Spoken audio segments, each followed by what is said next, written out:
Hello everybody. आज हम लोग बात करने वाले हैं सिंपल लीनियर रिग्रेशन की। एक्सेल में कैसे काम करते हैं इस पे। तो एक्सेल एक बहुत पावरफुल टूल है और बहुत कुछ इसमें किया जा सकता है। हालांकि अब ज़्यादातर लोग एसपीएसएस या आर्ट स्टूडियो की तरफ मूव कर गए, लेकिन ये सारी चीज़ इसमें भी हम लोग कर सकते हैं। तो आइए देखते हैं। मेरे पास एक फाइल है जिसमें दो वेरिएबल हैं, सेल्स और एडवर्टाइजिंग। सेल्स में डिपेंडेंट वेरिएबल ले रहा हूँ और एडवर्टीजमेंट इंडिपेंडेंट वेरिएबल। तो इसको रन करने के लिए डेटा में जाइए। डेटा में राइट साइड में डेटा एनालिसिस आपको दिखाई देगा। अगर ये आपको विजिबल नहीं है अपने एक्सेल में तो इसको आपको पहले एक्टिवेट करना पड़ेगा। तो ये डेटा एनालिसिस टूल पैक ये कैसे एक्टिवेट होता है ये मैंने एक सेपरेट वीडियो में बताया हुआ है। वो वीडियो का लिंक मैं डिस्क्रिप्शन बॉक्स में डाल दूंगा, आप देख सकते हैं उसको। तो डेटा एनालिसिस पे क्लिक कीजिए। एक डायलॉग बॉक्स ओपन होगा जिसमें सारे स्टैटिस्टिकल टेस्ट यहाँ पे डेटा एनालिसिस जो आपको देता है वो सब हैं इसमें। रिग्रेशन सर्च कीजिए। रिग्रेशन सर्च करने के बाद अब ये जो डायलॉग बॉक्स है ये मुझसे कह रहा है कि इनपुट वाई रेंज। सबसे पहले मुझे वाई की रेंज को इनपुट करना है। तो वाई क्या होता है, रिग्रेशन इक्वेशन में वाई होता है हमारा डिपेंडेंट वेरिएबल जो कि यहाँ पे सेल्स है। ठीक है, तो ये एरो की पे क्लिक करके अब मैं, और ये लास्ट वाली जो वैल्यू है ये इसका मीन मैंने कैलकुलेट किया था सेल्स का, डीबी का, तो इसको हम इंक्लूड नहीं कर रहे हैं। इसको पहले मैं डिलीट ही कर देता हूँ ताकि कोई कंफ्यूजन ना रहे। इसको कैंसिल करते हैं, पहले इसको मैं डिलीट करता हूँ और data analysis okay.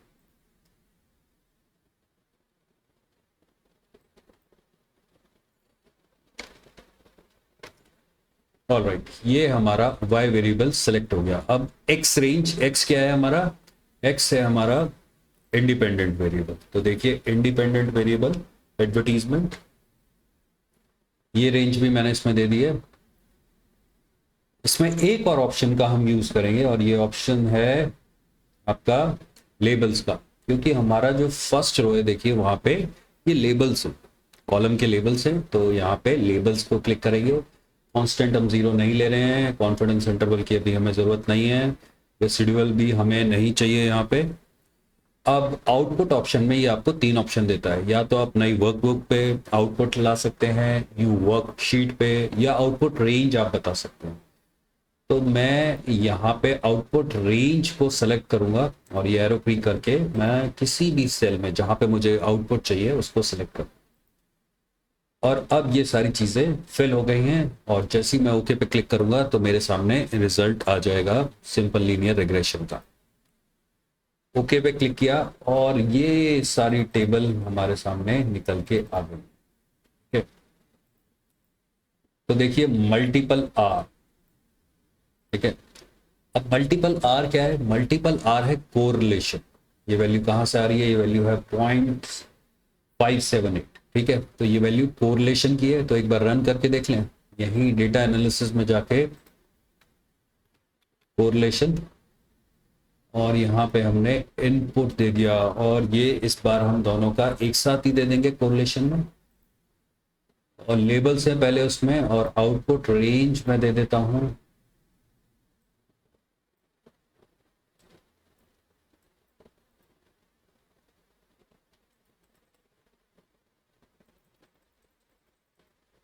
Output range में इसको यहाँ पे देखिए, ये हमारा 0.578 बिल्कुल एग्जैक्टली ये हमारा कोरिलेशन का रिजल्ट आ गया। ठीक है, तो कोरिलेशन सेल्स का सेल से 1 है, सेल्स का एडवर्टीजमेंट से यहाँ पे दिया हुआ है। ठीक है, इसलिए खाली है बॉक्स। अब देखिए आर स्क्वायर क्या होता है। तो आर स्क्वायर हमें बताता है कि आपका जो मॉडल है, ठीक है, वो मॉडल कितनी वेरिएशन जो है डिपेंडेंट वेरिएबल में उसको एक्सप्लेन कर रहा है। ठीक है, इसका मतलब क्या है, इसका मतलब ये है कि सेल्स के अंदर कुछ वेरिएशन है। ये जो हमारा डिपेंडेंट वेरिएबल है आप देख रहे हैं 330, 120, 360, 270, 220, इसको हम एक्सप्लेन करने की कोशिश कर रहे हैं अपने इंडिपेंडेंट वेरिएबल की वजह से। तो हमारा इंडिपेंडेंट वेरिएबल है एडवर्टीजमेंट। तो ये जो वेरिएशन है सेल्स की, ये कितनी एडवर्टीजमेंट कितनी एक्सप्लेन कर पा रहा है, तो आर स्क्वायर आपको ये बताएगा। अगर हम इसको 100 से मल्टीप्लाई कर दें तो हमें ये परसेंटेज में फिगर आ जाएगी, ठीक है। तो इज इक्वल टू, होम पे जाके मैं क्लिक कर देता हूँ, सॉरी,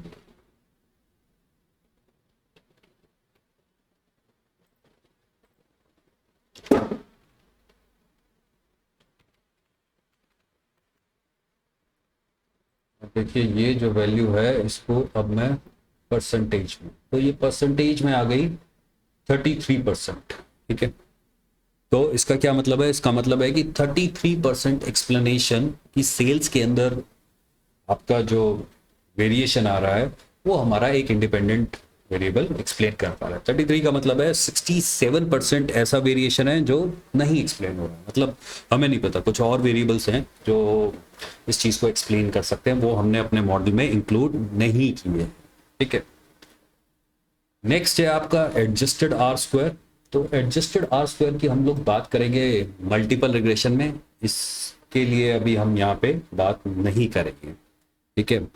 नेक्स्ट है आपका स्टैंडर्ड एरर ऑफ एस्टिमेट। यहाँ पे सिर्फ स्टैंडर्ड एरर लिखा हुआ है, इसको स्टैंडर्ड एरर ऑफ एस्टिमेट कहते हैं। जब एसपीएसएस में आप रन करेंगे इसी चीज को, इसी सिंपल लीनियर रिग्रेशन को, तो आपको ये स्टैंडर्ड एरर, यहाँ पे स्टैंडर्ड एरर ऑफ एस्टिमेट लिखा हुआ दिखाई देगा। तो स्टैंडर्ड एरर ऑफ एस्टिमेट क्या करता है, ये मेजर करता है कि आपकी एक्यूरेसी कितनी है मॉडल की, ये एस्टिमेटेड फिगर्स की आपकी एक्यूरेसी कितनी है। अब ये एस्टिमेटेड फिगर्स क्या होती हैं, तो देखिए एस्टिमेटेड फिगर्स क्या होती हैं, ये हमारे पास कोफिशिएंट्स आ रहे हैं, ठीक है। और इनके बेसिस पे हम एक इक्वेशन लिख सकते हैं। ये इक्वेशन हो सकती है हमारी, देखिए इस हिसाब से, y is equal to B O plus B one X, ठीक है। और अगर हम देखें इस इक्वेशन के हिसाब से तो हमें मिलेगा 134.140, इसको राउंड ऑफ करेंगे तो ये 140 ही हो जाएगा। यहां से मैं ये इंटरसेप्ट लिख रहा हूं, प्लस b1 क्या है, b1 हमारा स्लोप है, ये कोफिशिएंट है 0.096 और इसको मल्टीप्लाई कर रहे हैं हम एडवर्टाइजमेंट की वैल्यू से, ठीक है जी। तो देखिए ये हमारी इक्वेशन आ गई। अब ये जो सेल्स की फिगर है ये हमारी ऑब्जर्व डेटा है, ये हमने देखा, ये हमें गिवन डेटा है, तो हम इसको ये कह सकते हैं कि दिस इज ऑब्जर्व डेटा, ठीक है। तो अब ऑब्जर्व डेटा तो हमारे पास है, लेकिन जब हम इस मॉडल का यूज करेंगे तो y हमारा क्या है, यहाँ पे y है हमारा डिपेंडेंट वेरिएबल जो कि सेल्स है, और एडवर्टीजमेंट की वैल्यू हमें यहाँ से मिल जाएगी। तो हमारा मॉडल भी कुछ वैल्यूज प्रिडिक्ट करेगा, ठीक है। तो ये क्या होगा, ये आपकी एस्टिमेटेड वैल्यूज हैं, ठीक है। y के लिए हर एक एडवर्टीजमेंट के लिए वैल्यू आ सकती है। अब जब ऐसा होगा तो नई जो वैल्यूज आई आपकी एस्टिमेटेड वैल्यूज और जो ऑब्जर्व वैल्यूज है, इनके बीच में कुछ डिफरेंस हो सकता है, ये डिफरेंस आपका एरर। तो एक्यूरेसी मॉडल का मतलब यहाँ पे मॉडल कितना एक्यूरेट है, इसका मतलब ये है कि हमारी जो एस्टिमेटेड वैल्यू आ रही है इस मॉडल को यूज करके, अगर वो बिल्कुल ऐसी है, मतलब डिफरेंस है नहीं एस्टिमेटेड ऑब्जर्व में, तो हमारे मॉडल में कोई एरर नहीं है, वो 100% सही प्रेडिक्ट कर, ठीक है। तो ये होता है आपका स्टैंडर्ड एरर ऑफ एस्टिमेट, या फिर एक्सेल में इसको स्टैंडर्ड एरर लिखा गया। ऑब्जर्वेशंस हमारी जो सैंपल साइज है वो 200 है, चेक कर सकते हैं, ठीक है। ये आप देख रहे हैं 201 आ रहा है, पहले जो आपकी रो है वहां पे तो लेबल्स हैं इसलिए 201 दिखाई दे रहा है, तो ऑब्जर्वेशंस हमारी 200, ठीक है। नेक्स्ट है आपका ये अनोवा टेबल। अच्छा देखिए यहाँ पे मैं आपको एक चीज और बता देता हूँ, ये जो आर स्क्वायर की वैल्यू है ये कैसे आ रही, देखिए आर स्क्वायर की वैल्यू आती है यहाँ जो सम ऑफ स्क्वायर्स है रिग्रेशन का, इसको डिवाइड कर दे अगर हम सम ऑफ स्क्वायर्स टोटल से, तो हमें ये वैल्यू मिल जाए, देखिए is equal two divided by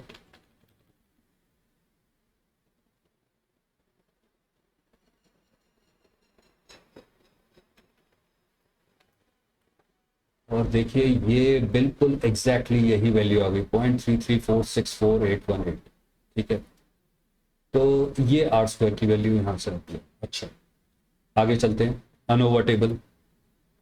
देखिए, अनोवा टेबल का मैंने काफ़ी डिटेल में एक्सप्लेन किया हुआ है अपने एक और वीडियो में, उसका लिंक भी मैं आपको डिस्क्रिप्शन बॉक्स में दे दूंगा, आप चाहें तो वहां से देख सकते हैं, जहाँ पूरा एक्सप्लेनेशन है कि ये सम ऑफ स्क्वायर्स की वैल्यू कहाँ से आती है, ये डिग्री ऑफ फ्रीडम कहाँ से आती है, ये एम एस क्या होता है, मीन स्क्वायर, ये एफ स्टैटिस्टिक्स क्या होता है, और ये सिग्निफिकेंस एफ, इसको हम यहाँ डिस्कस कर लेते हैं। और ये वैल्यू बहुत छोटी आई है, साइंटिफिक नोटेशन में आई है, तो इसको नॉर्मल करने के लिए फॉर्मेट सेल में जाएं, देखिए लिखा हुआ है क्या, सैंपल।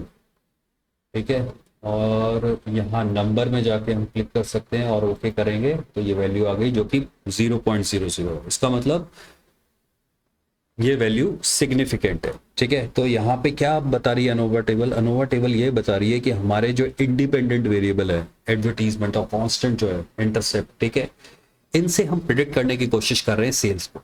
ये इक्वेशन है उसकी। तो ये क्या एक अच्छा मॉडल है?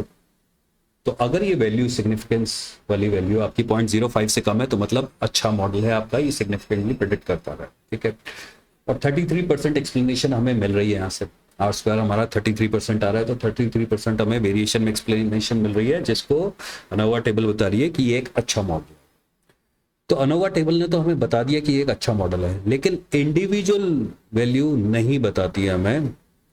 इंडिविजुअल पैरामीटर्स या आपके जो आईडीवी होते हैं, अगर आप मल्टीपल रिग्रेशन कर रहे हैं और बहुत सारे इंडिपेंडेंट वेरिएबल्स आपने इंक्लूड किए हैं, तो अनोवा टेबल ये नहीं बताएगी कि कौन सा इंडिपेंडेंट वेरिएबल मॉडल को कंट्रीब्यूट कर रहा है और कौन सा नहीं कर रहा है। ये हमें मिलता है नेक्स्ट टेबल, जिसको कि कोएफिशिएंट टेबल कहा जाता है। ठीक है, तो देखिए कोएफिशिएंट टेबल में सबसे पहले कोएफिशिएंट्स है।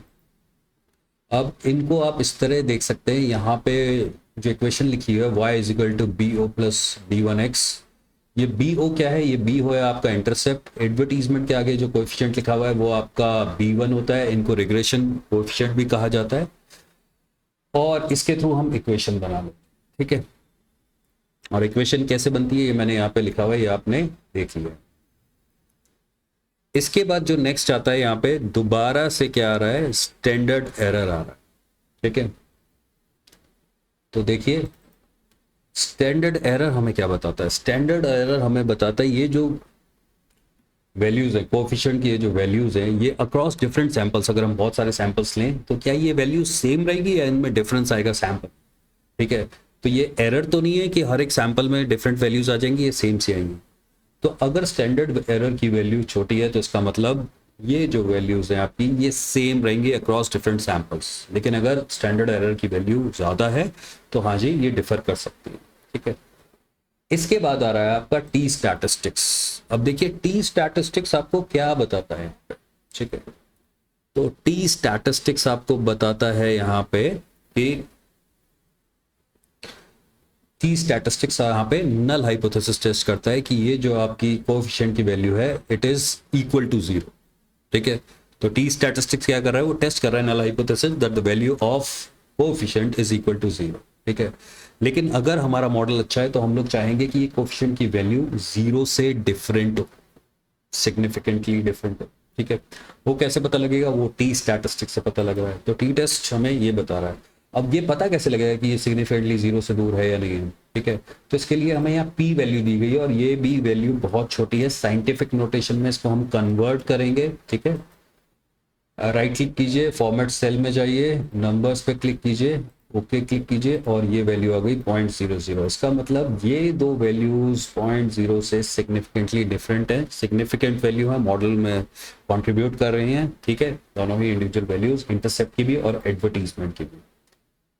इसके बाद वाला पार्ट हमें जरूरत नहीं है कॉन्फिडेंस इंटरवल की यहाँ पे। ठीक है, तो ये आप समझ सकते हैं इस तरह से। एसपीएसएस में जब हम रन करते हैं तो हमें एक और वैल्यू यहाँ पे मिलती है कोएफिशिएंट टेबल में, जिसको बोला जाता है स्टैंडर्डाइज कोएफिशिएंट बीटा। ठीक है, वो वैल्यू हमें यहाँ पे नहीं मिल रही। तो अब हम लास्ट में ये और देख लेते हैं कि ये जो हमारी इक्वेशन आई है इससे हमें क्या पता लगता है और क्या हम इंफॉर्मेशन निकाल सकते हैं। तो देखिए सेल्स लिख सकते हैं यहाँ पे, वाई सेल्स है। सेल कितनी होगी अगर हमने एडवर्टीजमेंट का बजट जीरो कर दिया? ठीक है, तो एडवर्टीजमेंट का बजट जीरो करके देखते हैं और तब देखते हैं हमारी सेल कितनी होती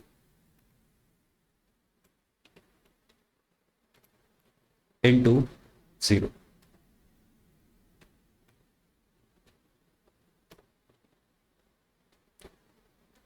तो देखिए, जैसे ही आपने एडवर्टीजमेंट को जीरो किया बजट को, तो हमारी जो सेल आ गई वो आ गई 134.14। मतलब कुछ तो सेल होगी ही होगी अगर आप एडवर्टीजमेंट को जीरो कर देते। ठीक है, अगर हम एडवर्टीजमेंट को 1 यूनिट से बढ़ा देते हैं, तो पहले जीरो था अब 1 कर देते हैं, तो अब देखते हैं अब कितनी वैल्यू आती है। Is equal to 134.14 plus 0.096 multiplied by 1, तो ये वैल्यू आ गई 134.236। अब इन दोनों वैल्यूज के बीच में जब एडवर्टीजमेंट जीरो था और एडवर्टीजमेंट 1 है, डिफरेंस देखते हैं। इज इक्वल टू माइनस, ये वैल्यू आ गई आपकी 0.096, जो स्लोप की वैल्यू है आपके, ये कोफिशिएंट की वैल्यू है। ठीक है, इसका मतलब ये है कि अगर आप एडवर्टीजमेंट की 1 यूनिट को 1 यूनिट से इंक्रीज करेंगे तो सेल आपकी 0.096 यूनिट इंक्रीज हो जाएगी। ठीक है, तो ये हमें यहाँ से समझ आता है। तो होपफुली आपको समझ आया होगा इस लेक्चर में हमने क्या समझने की कोशिश की। हमने पूरी सारी टेबल्स को समझने की कोशिश की कि ये रिग्रेशन स्टैटिस्टिक्स की टेबल में क्या चीज़ें हैं, क्या रोल है। अनोवा टेबल मैंने एक सेपरेट वीडियो में बनाया है, कोफिशिएंट टेबल को हमने समझने की कोशिश की और जो इक्वेशन इससे समझ आ रही है। That's all, thank you.